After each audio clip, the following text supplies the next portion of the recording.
About time, about time, about damn time. Daniel Dubois finally responds to Martin Bakole's claims that he broke his nose 2 times in sparring during a sparring war. Okay. I'm glad that he is vocal. I'm liking this Danny Dubois. A lot of people say they don't. They want that bashful, quiet, just want to fight now. I want to really get it on big time boxing, baby. No. You can't have it both ways, because a lot of times that's those same people that say, well, he should be more vocal. I don't like him. He's stiff and he doesn't have really personality. But then he starts talking. You don't like that either. You know what I mean? You got to make up your mind. You got to decide what you want to do.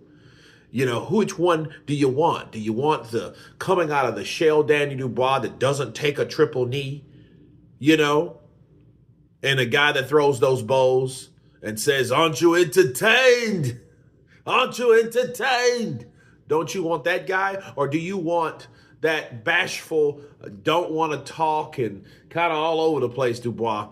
You know what I mean? Which one do you want? Because, believe it or not, or like it or not, the Danny Dubois that's calling people out, that wants to become undisputed, that wants his rematch, his revenge against Alexander Usyk, that wants the Anthony Joshua rematch, that now wants to shut up Martin Bakole. That guy is here, and hopefully he's here to stay. Okay? So that's what it is. That's all it is. Okay? So when we're dealing with this whole Danny Dubois is, maybe smelling himself a bit. Well, he's supposed to. He's supposed to believe he can beat everybody if he's the champ. You wouldn't want anyone that's unsure about what he can do, because that means he may fight unsurely, right? I'm just glad that this has finally been addressed based on Martin Bakole and how long he's been saying this shit. He's been saying this for a while, and we've heard everything else from Daniel Dubois, other than this. That's why I was like, well, maybe those claims are true, because Daniel hasn't had so much as an inkling to say about Martin Bakole. Like a lot of fighters haven't really said too much about what happened with Martin Bakole. You see what I mean? So I think this is Daniel's response, or I think this is his comment to right the wrong. Because if he did do that and Martin did get the best of Daniel in sparring, I think he would want to right that wrong. And in fact, I think he would want to right that wrong right away.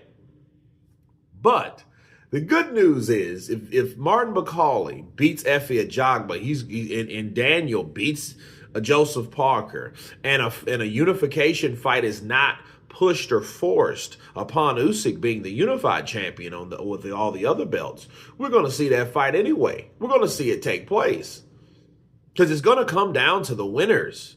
That's what it's about. This Turkey al-Sheikh Riyadh season is hectic, okay, because it's very, very demanding. And since it's very, very demanding, we're going to see the fight. We're going to see the winners. So if Daniel comes out victorious, with a secret weapon, right?